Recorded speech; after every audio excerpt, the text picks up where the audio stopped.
샬롬, 복된 금요일입니다. 오늘 하나님의 말씀으로 하루를 시작하는 여러분의 삶에 주의 은혜와 평강과 또 채워주심이 있기를 축복합니다. 함께 나눌 말씀은 룻기 3장 14절부터입니다. 룻은 새벽녘까지 그의 발치에 누워있다가 서로 얼굴을 알아보기 어려운 이른 새벽에 일어났다. 이것은 보아스가 그 여인이 타작마당에 와서 있었다는 것을 남들이 알아서는 안 된다고 말하였기 때문이다. 보아스가 말하였다. 걸치고 있는 겉옷을 이리 가지고 와서 펴서 꼭 잡으시오. 보아스는 룻이 겉옷을 펴서 잡고 있는 동안 보리를 6번 뒤어서 그에게 이워주고는 성읍으로 들어갔다. 룻이 시어머니에게 돌아오니 시어머니가 물었다. 얘야 어찌 되었느냐? 룻은 그 남자가 자기에게 한 일을 시어머니에게 낱낱이 말하고 덧붙여서 말하였다. 6번이나 뒤어서 준 이 보리는 어머님께 빈손으로 가서는 안 된다고 하면서 바로 그가 손수 담아준 것입니다. 그러자 시어머니가 일렀다. 얘야, 일이 어떻게 될지 확실해질 때까지 너는 가만히 기다리고 있거라. 아마 그 사람은 지금쯤 가만히 있지 않을 거다. 이 일을 마무리 짓는데 오늘을 넘기지 않을 것이다. 보아스가 성문 위 회관으로 올라가서 앉아 있는데 그가 말하던 집안간으로서의 책임을 져야 할 바로 그 사람이 마침 지나가고 있었다. 보아스가 그에게 여보시오, 이리로 좀 올라와서 앉으시오 하고 말하였다. 그러자 그가 올라와서 앉았다. 보아스는 성읍 원로 10사람을 청하여 그 자리에 함께 앉도록 하였다.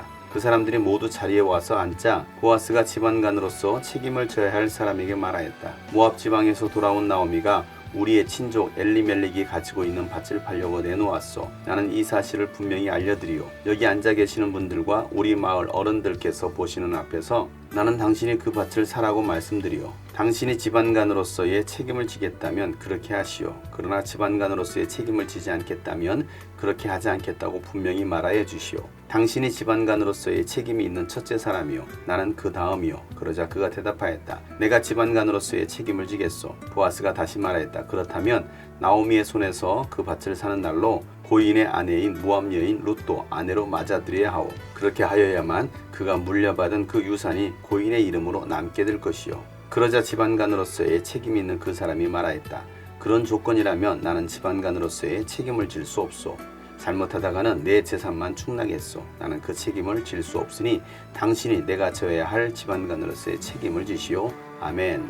보아스는 룻의 이야기를 다 듣고 난 다음에 새벽녘까지 보아스의 집에 머물게 합니다. 그리고 다른 사람들이 일어나기 전에 다시 집으로 돌아가라고 합니다. 만약에 사람들에게 밤새 보아스와 함께 있었다는 것이 밝혀지게 되면 여러 가지 다른 문제들이 발생할 수 있었기 때문에 사람들이 일어나기 전에 다시 집으로 돌아가라는 것입니다. 그런데 룻을 집으로 돌려보내기 전에 보아스는 룻의 겉옷에 보리를 6번 뒤어서 그에게 이어주고 성읍으로 돌아가게 합니다. 룻이 나오미에게 돌아와서 있었던 일들을 다 얘기합니다. 그러면서 하는 말이 6번이나 보리를 되어주면서 어머님께는 빈손으로 가서는 안 된다라는 것입니다. 그렇게 보리를 채워줘서 올 수 있었다라고 룻은 나오미에게 얘기합니다. 보아스를 통해서 하나님은 모압에서 텅 빈 채로 왔던 나오미를 채워주시는 것입니다. 채워주시는 하나님을 경험하게 하는 것입니다. 나오미가 모압 땅에서 돌아왔을 때는 모든 것을 잃어버린 텅 빈 채였습니다. 그러나 이제 하나님께로 다시 돌아왔을 때에 하나님께서 그의 삶을 채워주시는 것을 보아스를 통해서 경험하게 하시는 것입니다. 우리가 하나님께로 돌아오면 지금의 상황이 텅 빈 마음이고 텅 빈 손이라 할지라도 하나님께서 여러분의 삶을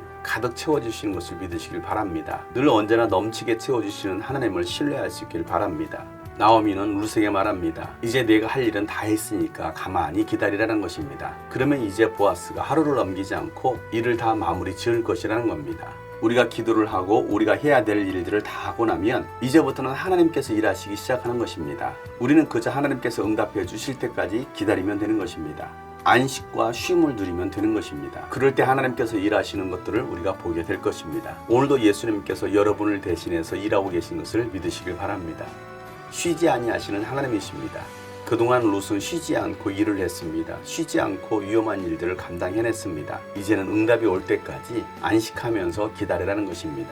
때로는 쉼도 하나님께서 주신 것임을 기억하시길 바랍니다. 그동안 수고한 여러분에게 하나님께서 오늘 하루 쉼을 주실 것입니다. 마음의 안식을 주실 것입니다. 보아스가 성문 위 회관에서 앉아 있는데 때마침 집안간으로서 책임을 져야 될 그 사람이 지나가는 것입니다. 이 모든 상황들은 우연이 아니라 하나님께서 계획하신 일이었습니다. 하나님께서 일하시는 것이었습니다. 룻기서는 우연과 마침이 계속 반복이 되고 있습니다. 하나님께서 그 모든 상황들을 만들어 가시는 것입니다. 우리 사는 인생 가운데 우연은 없는 없는 것입니다. 보아스는 집안 간 책임져야 될 사람을 부르면서 올라와 앉게 합니다. 그리고 성읍의 원로 10사람을 불러 모읍니다. 그리고 나서 보아스가 집안 간에서 책임져야 될 그 사람에게 말을 하기를 모압 땅에서 올라온 나오미가 밭을 팔려고 내놓았다라는 것입니다. 그러니 그 밭을 집안 간 사람으로서 책임져야 될 당신이 그 밭을 사는 것이 좋겠다라고 말을 합니다. 그리고 책임지겠다라고 하면 그렇게 하고 집안 간으로서 책임지지 않겠다라고 한다면 확실하게 말을 해달라는 것입니다. 그러자 그 사람이 내가 집안 간 사람으로서 책임지겠소라고 말을 합니다. 그 말을 들었던 보아스가 그러면 밭을 사면서 과부가 된 모압 여인 룻도 함께 아내로 맞아들이라는 것입니다. 그래야 엘리멜렉의 집안을 책임지는 것이라는 겁니다. 그렇게 할 때 유산이 고인인 엘리멜렉의 이름으로 남게 된다는 것입니다. 책임을 진다는 것은 자기의 것이 된다는 것이 아닙니다. 무너져가는 집안을 세워주는 것입니다. 그 말을 들었던 첫 번째 집안 간 사람은 책임을 지지 않겠다라고 말을 합니다. 왜냐하면 밭을 샀을 때 그 밭이 자기의 밭이 되는 것도 아니고 룻을 아내로 맞아들였을 때 자신의 아내가 아니기 때문입니다. 이 사람은 결국 남 좋은 일을 위해서는 하지 않겠다라는 것입니다. 책임질 권리는 자기에게 있었지만 책임을 지지 않겠다라는 것입니다. 오히려 자기가 손해볼 거라고 생각했던 것입니다. 자식을 낳아줘도 자기 자식이 아니고 밭을 사더라도 자기 것이 아니기 때문이라는 것입니다. 자신의 재산만 충난다는 것입니다. 이 사람은 공동체의 유익이 아니라 자신의 유익을 위해서 살아가는 사람이었습니다. 자신의 실속만을 챙기려고 했던 사람입니다. 집안간으로서 책임을 져야 될 사람이었지만 구속자가 되어서 무너져가는 죽어가는 그 집안을 세워야 될 사람이었음에도 불구하고 권리는 있었지만 책임을 지지 않는 것이었습니다. 그리고 그 책임을 누구에게 떠넘깁니까? 바로 보아스에게 떠넘기는 것입니다. 책임과 마땅히 해야 될 의무에는 관심이 없는 사람이었던 것입니다. 자신의 유익만을 위해서 살아가는 사람, 교회 안에도 이런 사람들이 있는 것입니다. 공동체를 책임지고 공동체를 위해서 희생하는 것이 아니라 자신의 이익과 유익을 위해서 실속을 챙기는 사람들이 교회 안에 있습니다. 그래서 자신이 손해보는 일이라고 한다면 결국 그 일을 감당하지 않으려고 하는 것입니다. 자기에게 유익이 돌아온 일이라면 팔을 걷어붙이고서라도 그 일을 하려고 합니다. 이것은 결코 하나님께서 기뻐하시는 일이 아닌 것입니다. 하나님은 분명히 집안 간 사람으로서 책임을 지라고 말씀하셨습니다. 그럼에도 불구하고 이 사람은 책임을 지지 않는 것입니다. 여러분들은 어떻습니까? 여러분들은 교회 공동체에 대해서 책임감이 있으십니까? 아니면 권리만 행사하고 의무를 다하지 않습니까? 하나님께서 우리에게 권리를 주신 것은 의무를 행하라고 주신 것입니다. 책임을 다하는 사람이 바로 구속자인 것입니다. 예수님께서 우리의 구속자가 되어주셔서 우리를 책임져 주셨습니다. 우리의 모든 죄와 저주를 대신 담당하심으로 말미암아 우리에게 참 자유를 주신 것입니다. 우리를 구원해 주신 것입니다. 그것이 바로 하나님의 은혜이고 사랑인 것입니다. 예수님은 저와 여러분에서 모든 것들을 완벽하게 책임져 주셨습니다. 그 은혜를 우리가 안다면 우리도 예수님처럼 공동체를 위해서 희생하고 섬기면서 책임을 감당해 나가는 것입니다. 그가 바로 하나님을 믿는 사람이고 참된 그리스도인인 것입니다. 고엘은 가문의 구속자입니다. 친척집을 살려주고 그 친척집의 문제들을 해결해주는 사람인 것입니다. 자신을 드러내는 사람이 아닙니다. 자신의 유익을 위해서 살아가는 사람이 아니고 자신의 친척지간, 가족들을 살려내는 사람인 것입니다. 예수님께서 우리의 고엘이 되신 것처럼 우리가 이제는 공동체의 고엘이 되어야 되는 것입니다. 문제를 피하는 사람이 아니라 문제를 떠안는 사람이 되어야 되는 것입니다.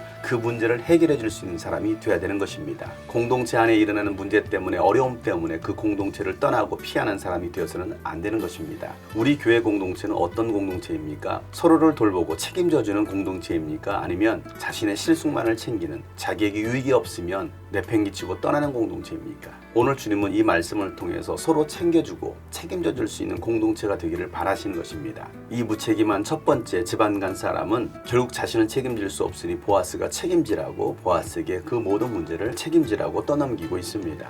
사랑하는 여러분, 우리가 섬기는 교회는 주님의 몸된 교회입니다. 우리에게 서로 사랑하라고, 서로 책임지라고 귀한 지체들을 주셨습니다.